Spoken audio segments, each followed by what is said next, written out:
Responsabilité sociétale des entreprises au programme sur RCF avec notre spécialiste Fabrice Jean-Jean, dirigeant de la société Comeco Consulting. Bonjour Fabrice. Bonjour André. Alors aujourd'hui Fabrice, on va parler d'un sujet d'actualité. Je rappelle, sujet d'actualité depuis de très très nombreuses années puisqu'on va parler de l'égalité des salaires entre les femmes et les hommes. Oui André, en effet, c'est un sujet d'actualité, ça fait plus de 50 ans que c'est d'actualité, c'est un sujet épineux et ô combien sensible qu'est l'égalité des salaires entre les hommes et les femmes. L'un des seuls avantages que j'ai trouvé avec ce sujet, c'est que j'ai l'impression d'avoir toujours 8 ans. Donc quand vous savez que je suis né en 68, je ne cesse de rajeunir. Voilà, c'est peut-être le seul avantage que j'ai trouvé à ce sujet-là. En effet Fabrice, vous avez raison, rappelons que le principe de l'égalité de rémunération entre les femmes et les hommes est inscrit à la loi depuis 1972. Oui, tout à fait. Exactement. Et alors, où en sommes-nous aujourd'hui ? Eh bien aujourd'hui, André, en France, l'écart de salaire entre les hommes et les femmes est de 9% à travail égal et de 25% sur l'ensemble de la carrière, selon les chiffres publiés par le ministère du Travail.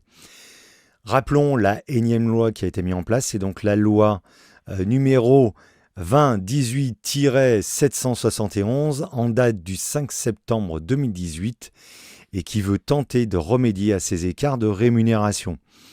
L'obligation de suivi des indicateurs d'égalité salariale entre les hommes et les femmes appliquée à compter du 1er janvier 2019 pour les entreprises employant plus de 250 salariés et à compter du 1er janvier 2020 pour les entreprises employant entre 50 et 250 salariés. Alors un décret est à venir, il doit préciser les modalités d'application de ces dispositions de la loi du 5 septembre 2018. Ce décret est très attendu pour connaître les modalités pratiques d'application de la loi. Je ne sais pas pourquoi Fabrice, mais j'ai comme le sentiment que pour vous, vous n'êtes pas d'accord. Oui, tout à fait André, je ne suis absolument pas du tout d'accord avec cette énième loi.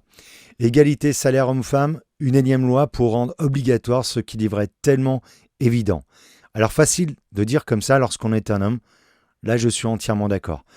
Tout comme beaucoup de garçons, j'ai travaillé 4 fois moins que les filles de ma classe. Pas parce que je savais que quoi qu'il en soit je serais payé plus sans savoir si j'en valais la peine. Oh non, mais juste parce que je n'ai jamais été en phase avec ce système. Mais là c'est un autre débat. C'est vrai qu'en tant qu'homme, je n'ai pas à réfléchir sur ma manière de m'habiller. Je n'ai pas à m'excuser d'être enceinte ou d'avoir mes règles. Je ne subis pas de remarques sexistes. Je ne suis pas légitime par mon tour de poitrine. Non, rien de tout ça. Alors quoi Fabrice ? Eh bien André, à mon humble avis, cette nouvelle loi n'aura de fait que de coûter de l'argent aux contribuables et rien d'autre. Ça fait 47 ans que la première loi a été promulguée, presque un demi-siècle. Égalité des salaires ou parité sur le handicap en entreprise, tout ce qui est répressif ne fonctionne pas. Sinon, on n'aurait pas eu besoin de refaire un nouveau projet de loi. Et alors on fait quoi Fabrice ? Alors prenons le problème sous un autre angle. Parlons RSE, ça tombe bien, c'est le fil de notre chronique. Dis donc. Parlons valorisation de l'entreprise dans sa relation client et sa relation collaborateur ou plutôt collaboratrice. Peut-être que j'ai tort, mais j'affirme, et oui j'affirme, et j'assume mes propos même s'ils vont en froisser certains et certaines, j'affirme donc qu'une entreprise qui met en place une politique d'égalité salariale et d'équité homme-femme se verra dotée d'un véritable avantage concurrentiel. En effet, rappelez-vous que près de 90% des consommateurs que nous sommes attendent des entreprises qu'elles soient engagées sur les axes sociétal et environnemental et seulement 20% des entreprises y répondent. Avantage concurrentiel tout d'abord dans sa relation client. Clientèle qui ne pourra être que sensible à cet argument. Chez nous, les femmes sont payées à l'égal des hommes et c'est juste normal. Attendez Fabrice, là vous êtes en train de me dire que ça devient un argument commercial.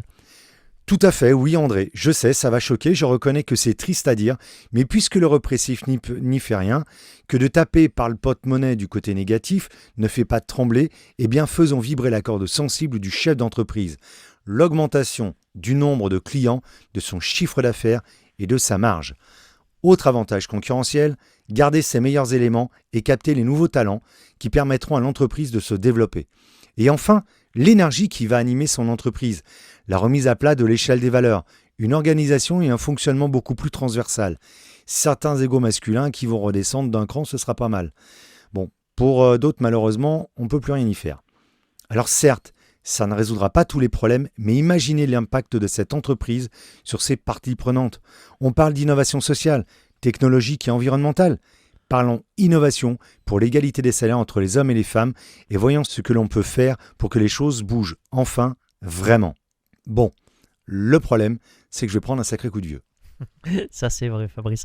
Un grand merci pour cette tribune. Je rappelle que si on veut un peu plus de renseignements sur la responsabilité sociétale des entreprises, on peut consulter votre site internet www.comeco.paca.com. Merci André, à bientôt.